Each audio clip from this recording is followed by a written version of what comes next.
The sound of a moving truck reversing echoed through the empty suburban street, its tires squealing slightly as it came to a stop in front of a large, weathered house. The late afternoon sun hung low in the sky, casting long shadows across the cracked pavement. The houses on either side were aging, their once pristine paint now peeling, and their lawns overgrown with untamed grass. This neighborhood, though quiet, had an unsettling feel to it, as though time itself had abandoned it. The Thompson family was excited. This was the fresh start they had been looking for. After years of moving around for work, Greg, his wife, Melanie, and their 2 kids, 10-year-old Lily and 7-year-old Ethan, finally found a place they could settle down in. The house was perfect, at least on the surface. Spacious, with plenty of room for the kids to run and play. But there was something about this place that Melanie couldn't quite shake, something that gnawed at her instincts. "I can't believe we're finally here," Greg said, his voice full of optimism. He got out of the truck, stretching his back. "This is it. No more moving for us." Melanie forced a smile, her eyes scanning the street. The neighbors, who were few and far between, watched from their porches, some with a warm wave, others with an unsettling stare. Lily, full of excitement, bolted out of the truck and ran towards the front yard. "I'm going to check out the backyard!" she shouted. "Wait, Lily! Stay close!" Melanie called. But Lily was already gone, her laughter echoing as she disappeared behind the house. Ethan, holding a stuffed bear tightly, clung to his mom's side. His big brown eyes darted nervously at the darkening sky. "Mom, why does it look so empty here?" he asked. Melanie gave a nervous chuckle, brushing a strand of hair from her face. "It's just the quiet, sweetie. It's peaceful. That's all." The air felt different here, cooler, even though it wasn't cold. Something about it made Melanie shiver, but she pushed the feeling aside. It was probably just her nerves, or maybe the stress of the move getting to her. As she started to unload boxes, Greg walked over to the neighbor's porch, where an older man sat in a rocking chair, smoking a cigarette. The man's eyes followed Greg as he approached, his lips curving into a strange half-smile. "You the new family?" the man asked, his voice low and raspy. "We are," Greg replied, extending a hand. "Greg Thompson. Just moved in today." "Atinya?" Old man squinted at him, inhaling deeply from his cigarette. "You'll find this neighborhood has a lot of history," he said slowly, as if weighing every word. "Not all of it's good," Greg chuckled, assuming the man was simply being a little quirky. "Oh, we're used to odd neighborhoods. We've moved around a lot." The man's gaze seemed to darken, his smile fading into a frown. "Doesn't matter how many times you move. When you live here long enough, you'll see strange things." He leaned forward, his eyes narrowing. "Don't trust the pets around here. They're not like the ones you know." Greg laughed uneasily, unsure whether to take the man seriously. "Thanks for the tip. I'm sure we'll be fine." The old man said nothing more, just stared at Greg for a long moment, before he leaned back in his chair, rocking slowly. As Greg made his way back to the truck, his thoughts were interrupted by Lily's voice, calling out from behind. "The house! Mom, Dad, you gotta see this!" The excitement in her voice was unmistakable. But there was something else. Something underneath it, almost like an edge of fear. Greg looked over at Melanie, who had stopped unpacking and was watching Lily from the front porch. Her face was pale, her eyes wide. She didn't say anything, just stood there, her gaze locked on the backyard. "What is it?" Greg called to Lily, his voice tinged with concern. Lily didn't respond, but Melanie, stepping forward, whispered, "I don't know. I think we should wait before going over there." But it was too late. Greg was already heading toward the backyard, drawn by his daughter's excited voice. And, as he stepped through the back door, he immediately noticed the strange atmosphere surrounding them. The air felt heavier here, thick, and the grass swayed unnaturally, even though there was no wind. Then, Lily appeared from behind a large, gnarled tree at the far corner of the yard. "Look," she said, holding something in her hands. It was a small black kitten. But there was something wrong with it. Its fur was too dark, almost ink black, and its eyes gleamed unnaturally bright, a piercing yellow that seemed to stare right through him. It didn't move, didn't meow, just sat there with a predatory stillness, as if it was studying him. "It followed me here," Lily said innocently, but there was an odd hesitation in her voice. "Put it down, honey," Greg said softly, his instincts telling him something was off. "It's not normal." Lily's expression turned blank for a moment, before she slowly set the kitten on the ground. The moment the kitten touched the grass, it darted off into the overgrown yard, disappearing into the shadows. "What's wrong with it?" Lily asked, looking up at her parents with confusion in her eyes. Greg and Melanie exchanged a look, both uneasy, but neither of them spoke. The neighborhood felt colder now. The silence was heavier. They both had the sudden, overwhelming sense that they had just witnessed something they couldn't explain, something they weren't meant to understand. They decided it was best to focus on the move. But as night began to fall, the weight of the strange encounter lingered, and Melanie couldn't shake the unsettling feeling that someone, was watching them. Unbeknownst to them, this was only the beginning. The first few days in the new house passed in a blur of unpacking boxes, organizing rooms, and exploring the unfamiliar neighborhood. The Thompsons tried to make it feel like home, despite the growing unease that lingered in the back of Melanie's mind. The strange feeling had not dissipated, and she couldn't ignore the heavy air that seemed to hang around their new house. But it was easier to push those thoughts aside, as they had so much to do. Their cat, Jasper, a lazy tabby with a fondness for sunbathing, seemed to be adjusting as well.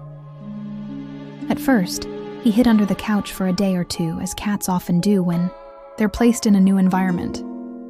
After that, however, he returned to his usual routine, sleeping on the windowsill, chasing shadows in the corners of the room, and generally acting like his usual, aloof self. But then, small things started to happen. Little inconsistencies that at first the Thompsons brushed off as normal cat behavior. One evening, as the family gathered in the living room after dinner, Jasper suddenly darted into the hallway, his tail puffed up like a bottle brush. His fur was standing on end, and his eyes were wide with alarm. He skittered across the floor, knocking over a few books from a nearby shelf, before stopping abruptly in the doorway to the kitchen. "Jasper, what on earth?" Melanie said, getting up from her seat and walking over to the cat. The cat hissed, an unnatural, almost guttural sound, his body rigid as if something had provoked him. Melanie bent down to check if he was hurt, but there was nothing wrong with him physically. Still, his behavior was erratic. He stared at the kitchen, his body trembling. "What is it, boy?"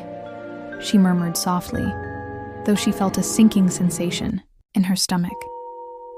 Ethan, who was sitting on the couch with a book in his lap, looked up. "Is he okay, Mom?" "I think so."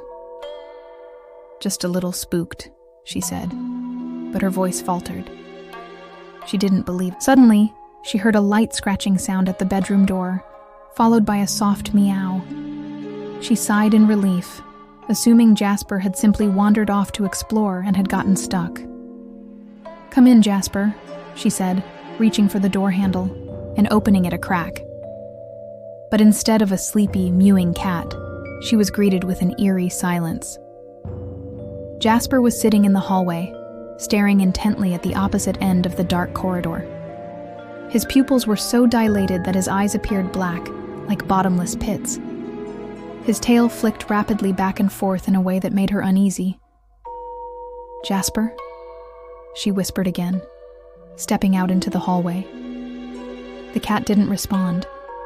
He just stared, his body unnaturally still, his ears perked in a way that seemed too deliberate. It was as if he was waiting for something, or someone. Melanie bent down to call to him, but as soon as she took a step toward him, the cat bolted, away from her, darting toward the stairs. But instead of running up them like usual, he veered to the side and hid beneath the bottom step, still watching her with that unnerving, unblinking gaze. Her stomach churned as she backed away, almost instinctively pulling the door to their bedroom, closed behind her. The next morning, Greg mentioned that he'd heard the same strange scratching noises the night before. "I thought I heard Jasper at the door," he said, sitting at the kitchen table with a cup of coffee. "But when I checked, he wasn't there. Just silence." "Yeah, I heard it too," Melanie replied, trying to brush off the unease she felt. "Maybe he was just being weird, you know? He's probably just confused about the new place." Greg frowned. "Could be. I'll check with the vet to make sure everything's okay with him. Could be a sign of stress or something." But even as Greg spoke, the unsettling thought lingered in Melanie's mind. It wasn't just stress. It wasn't just a cat adjusting to a new home. Something was making Jasper act this way.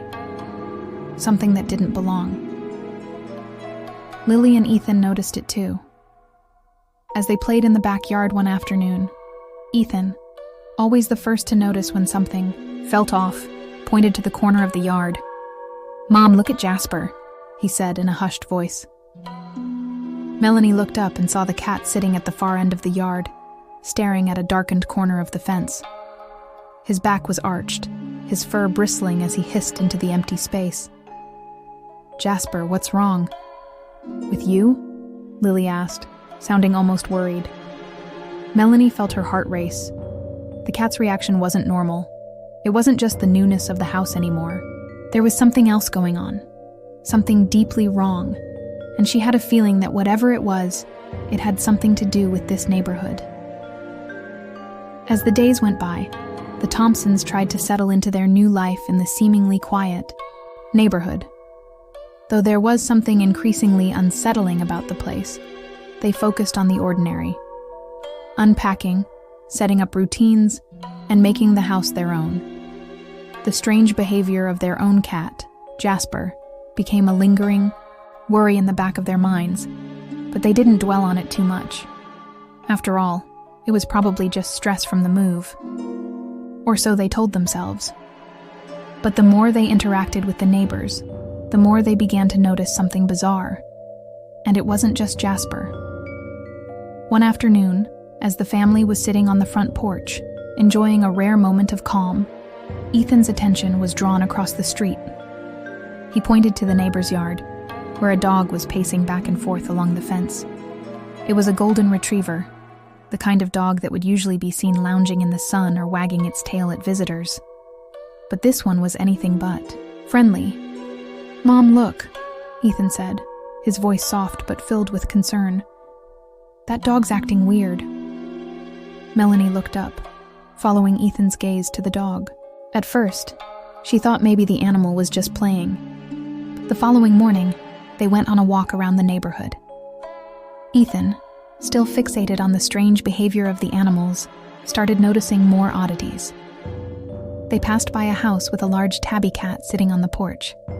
Its eyes were unblinking, wide, and glowing a faint greenish hue. It didn't move or even acknowledge the family's presence as they walked by. Ethan's stomach twisted as he glanced back at the cat. It was now staring directly at him, its pupils dilating and contracting with an unnerving rhythm. "Mom, that cat, look at its eyes," Ethan whispered, tugging at Melanie's sleeve. "It's not normal." Melanie glanced back at the cat, now somewhat on edge. She saw the strange look in its eyes but quickly dismissed it. "It's probably just the light, honey. Sometimes animals have weird reflections in their eyes when the sun hits them." "But it wasn't like that last week," Ethan protested. "It's been like this every time I see it." As they continued walking, they passed another house where a small bird, perched on the windowsill, was chirping loudly, too loudly. The sound was shrill, almost unnatural. It had an eerie, hollow quality to it, as though the bird's vocal cords were strained, and yet it didn't seem distressed.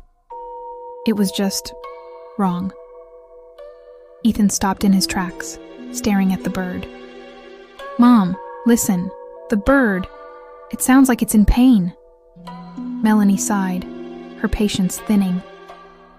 "Ethan, honey, you're imagining things. Birds make all kinds of sounds. It's normal." Greg, walking a little ahead, turned back to glance at Ethan. "We told you, buddy. There's nothing wrong with the animals here. They're just adjusting to their environment. You're probably just noticing things more now, that we're settled." But Ethan's gaze remained fixed on the bird. The chirping continued, louder now, almost demanding, as if the creature was calling to him specifically. He could feel it in his bones. This wasn't right. They walked past several more homes, and each time, Ethan pointed out another animal acting strangely. A rabbit that wouldn't leave its cage, pacing endlessly in tight, repetitive circles.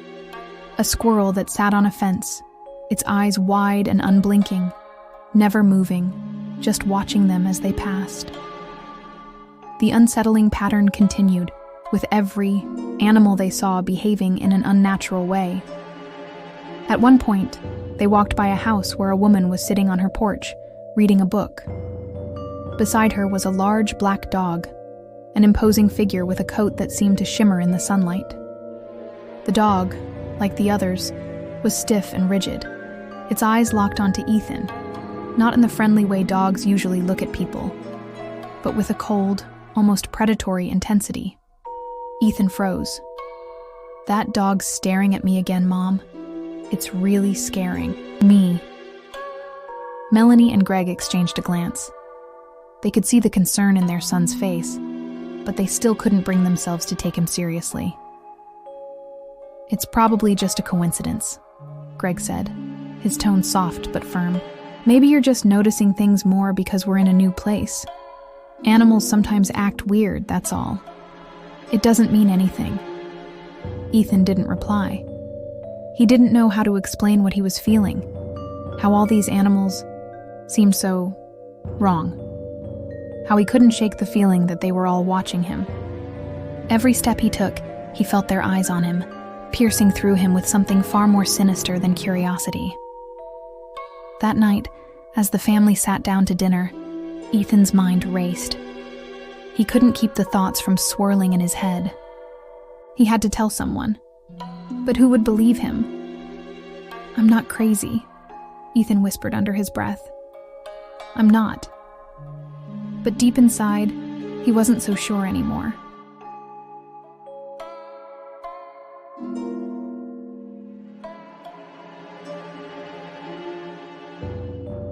The Thompsons had spent the better part of the week adjusting to their new routine. Despite the unsettling feeling that hung in the air, they tried to make the best of their new life in the eerie neighborhood. Yet, an undercurrent of dread seemed to pulse beneath the surface. Every day, as they ventured out, they couldn't help but notice the oddities in the behavior of the animals around them. Strange eyes, unnatural stillness, and unsettling movements. But it was easy to chalk it up to coincidence, to pass it off as nothing more than the normal quirks of unfamiliar pets. That was until Lily found herself in the wrong place at the wrong time. It was a warm afternoon, and Lily had decided to explore the woods at the edge of the backyard. The trees there were thick and twisted, their branches knotted together like the fingers of ancient hands.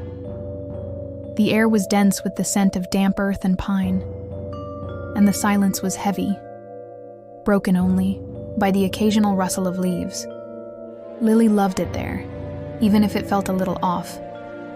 The shadows seemed to linger too long in the corners, and the birds, when they chirped, always sounded more like a warning than a greeting. But still, she ventured deeper into the woods, determined to make the most of her new surroundings. She wandered further, her footsteps light on the soft ground, but as she moved deeper into the forest, the world around her grew eerily still. No wind, no sounds, just the distant feeling that something was watching. Lily paused for a moment, turning around to glance back toward the house. Her parents and Ethan were still out on the porch, talking and laughing, oblivious to her little adventure. She felt a brief pang of homesickness, but it passed as quickly as it came. Just as she was about to head back, a rustling sound behind her made her freeze. She turned around, expecting to see a squirrel or some other harmless creature, but instead, her breath caught in her throat. A large black dog emerged from the thick underbrush. Its fur was matted and greasy, its eyes glowing a sickly yellow, as it moved toward her with deliberate slowness. At first, it looked like a dog she'd seen around the neighborhood, a neighbor's pet, perhaps. But there was something wrong about it. The way it moved was unnaturally stiff, as though it was not used to walking, or that it had forgotten how to. The air around it felt charged with something dark, something heavy. Lily took a step back, instinctively clutching the strap of her backpack. "Go away," she whispered, her voice trembling. "I don't want trouble." But the dog didn't respond to her plea. It just stared, its eyes unblinking, its jaw hanging slightly open in a grotesque grin. Heart racing, Lily turned to run back toward the house, but the dog was faster. In an instant, it was upon her, lunging forward with a snarl that was much too deep, too primal for an ordinary pet. Its teeth snapped dangerously close to her arm, grazing her skin. "Ah!" Lily screamed, falling backward, into the dirt, the backpack tumbling away. She scrambled to get up, but the dog was already on her, pinning her to the ground with its weight. The rancid smell of its breath filled her nose as it growled, its eyes flashing with something far more sinister than hunger. Lily's heart pounded in her chest as she struggled beneath the dog's grip. Her hands pushed against its chest, but it was too strong, too heavy. She could feel its claws scraping against her arms, leaving shallow but painful scratches. Desperation clawed at her throat as she cried out for help, her voice cracking. "Mom! Dad! Help!" Just as quickly as it had attacked, the dog backed away. It let out a strange, guttural growl and stood still, its head tilted to one side as if considering its next move. Lily, gasping for breath, scrambled to her feet and turned to flee, stumbling toward the house. The dog didn't chase her, but it didn't leave either. It just stood there, its eyes locked on her. "No!" Lily cried, shaking her head fervently. It wasn't normal. It looked at me like it wanted to hurt me. Its eyes were glowing, and it didn't act like any dog I know. "Lily, calm down," Greg interrupted, his tone a little sharper now. He placed a hand on her shoulder. "I know it's frightening, but maybe you just spooked it. Animals can be unpredictable, especially when they're in new places. It's probably nothing." Melanie looked at Greg, her brow furrowed. "But the scratches, it's not as bad as it seems," Greg said quickly. "I'll clean her up, and everything will be fine. It was probably just an accident." Lily stared at her parents, her heart still pounding in her chest. She could still see the dog's yellow eyes in her mind, its smile, if you could call it that, a grotesque, unnatural thing that haunted her every thought. But her parents weren't listening. They didn't believe her. They thought it was just a freak accident, nothing more. She knew they were just trying to protect her, trying to convince her that everything was fine. But deep down, she knew what she'd seen. And she knew the dog wasn't the only one. It wasn't just an accident. It was something much worse.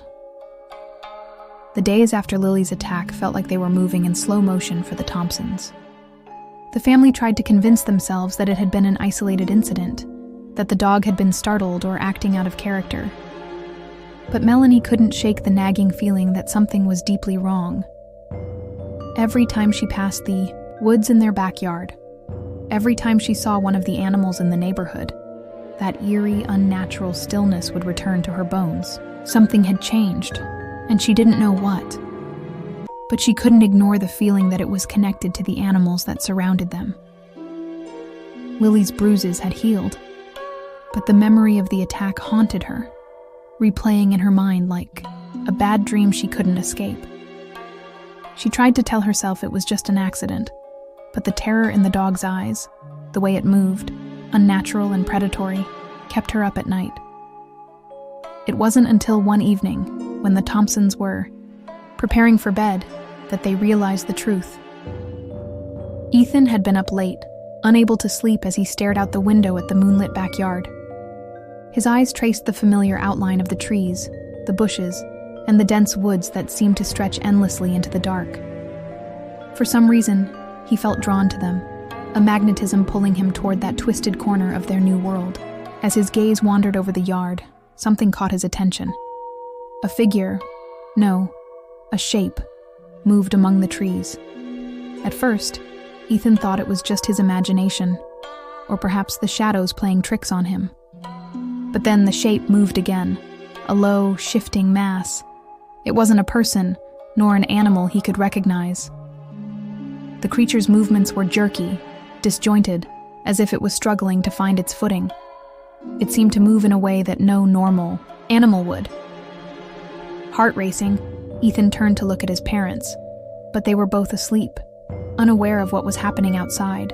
He hesitated for a moment, but curiosity got the better of him. He grabbed his flashlight from the bedside table and slipped out of bed, careful not to wake anyone. The floor creaked beneath his feet as he tiptoed toward the back door. Opening it as quietly as possible, Ethan stepped into the cool night air. The yard seemed different in the dark, darker, colder. The wind had died down, and the usual night sounds were absent, replaced by a profound silence that made his skin crawl. He crept toward the woods, the beam of his flashlight bouncing off the trees as he approached the edge. Then, he saw it. The shape he'd noticed earlier was no longer hidden in the shadows. It had stepped closer, revealing its form in the harsh light of his flashlight. It was a twisted, distorted version of an animal. Its body was long and unnaturally thin, like a creature that had been starved and stretched to its breaking point. The limbs were gasping for breath. Ethan leaned against the door, trying to steady himself. He could still see the creature in his mind, its glowing eyes, its twisted form. He had to tell his parents. He couldn't keep this to himself. He ran to their room, throwing open the door. Melanie and Greg stirred as he entered, his frantic expression waking them both. "Ethan, what's wrong?" Melanie asked, sitting up in bed. "Mom, Dad." "You won't believe what I saw," Ethan panted, his voice high, with fear. Greg rubbed his eyes, trying to clear the sleep from them. "What are you talking about, Ethan? Calm down. What happened?" "I saw one of them, one of the animals, in the woods. It was like it wasn't even real. It had glowing eyes, and it moved. It moved wrong. It wasn't like any animal I've ever seen." Melanie's face paled as she exchanged a glance with Greg. "Ethan, you're not making sense. Are you sure it wasn't just a shadow or—" "No, Mom, I swear. It was real. And I know what I saw." Greg stood up, his face serious now. "You're sure it wasn't just a trick of the light or your imagination?" "You're tired, Ethan. You've been on edge lately." But Ethan, his eyes wide with fear, shook his head. "No, Dad. I know what I saw. I'm not imagining this. The animals around here, they're not normal. They're something else." The room fell silent. Melanie and Greg exchanged a long, uncomfortable look, the gravity of Ethan's words sinking in. Melanie opened her mouth to speak, but paused, her thoughts racing. She couldn't deny the oddities they'd seen. The strange behavior of the animals, Lily's attack, the growing sense that something was wrong with the world around them. Greg, though skeptical, couldn't completely dismiss Ethan's fear. "Let's take a look," he said after a long pause. "We'll go outside. If what you're saying is true, We need to see it for ourselves." As a family, they stepped into the night, guided by Ethan's flashlight. They walked cautiously toward the woods, their breath visible in the cool air. And then, as they reached the edge of the trees, they saw it. The creature Ethan had described was still there, watching them from the shadows. And behind it, they could see more. Dozens of eyes glowing from the darkness. The truth became undeniable. These weren't just ordinary animals. They were something far more sinister. And the Thompsons had unknowingly moved into their domain. And now, they were the prey. The Thompsons stood frozen in the moonlight, their gazes locked on the mass of demonic creatures lurking in the shadows of the woods.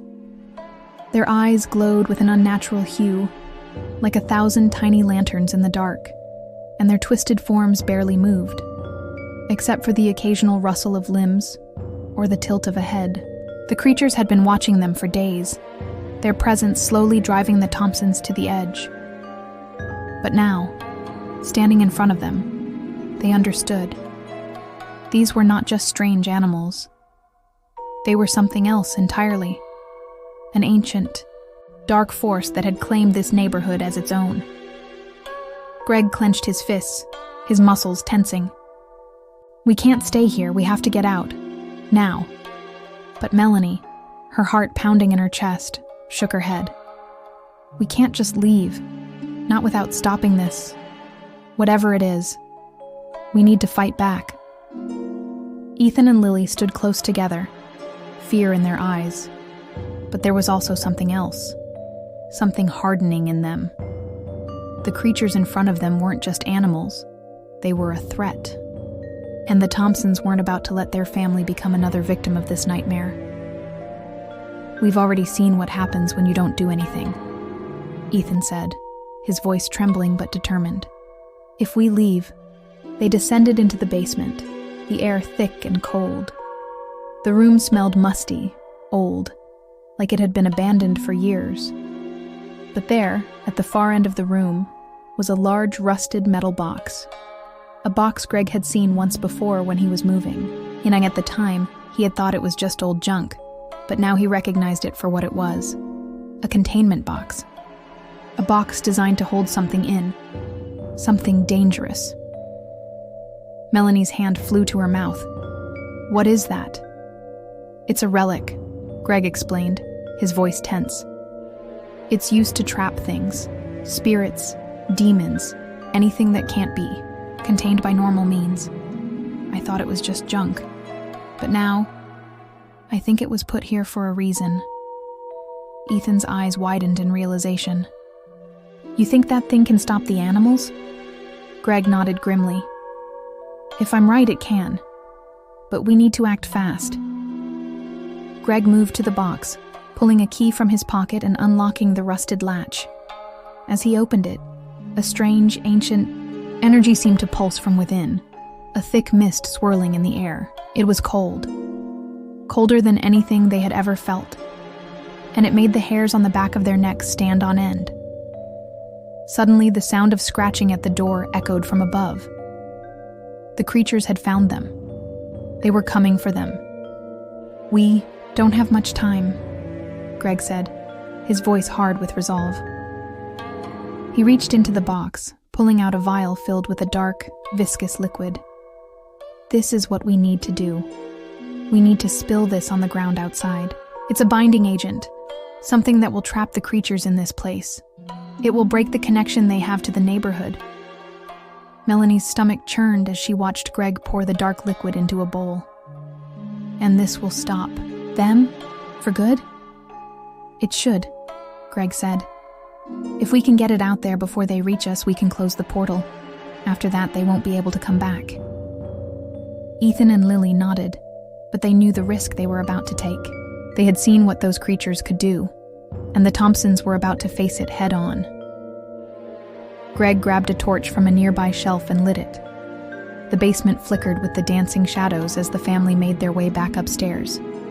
The door to the house creaked as they opened it, and the creatures, sensing the movement, began to howl. A deep, resonant sound that shook the very air around them. But the Thompsons didn't hesitate. They ran outside, the torch held high, the vial of binding agent in Greg's other hand. The creatures were closing in, their glowing eyes filling the night. But Greg didn't stop.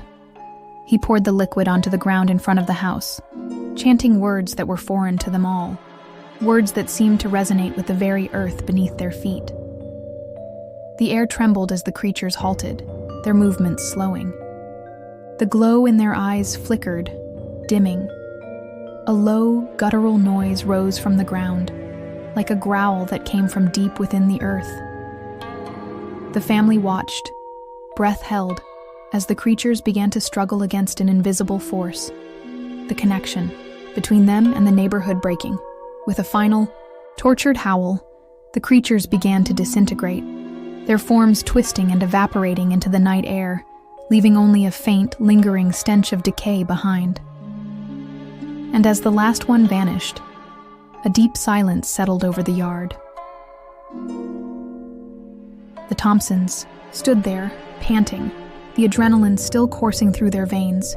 The neighborhood felt empty, still.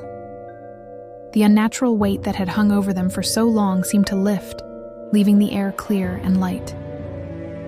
"We did it," Melanie whispered, her voice trembling with a mix of relief and disbelief. Greg, still, holding the torch, looked over at her, his face grim. "We did, but I don't think this place is done with us." Ethan, looking around, nodded. "We need to leave." If you enjoyed this chilling tale of the Thompsons' terrifying encounter, be sure to like, comment, and subscribe for more spine-tingling stories. And don't forget to hit the notification bell so you never miss a new video.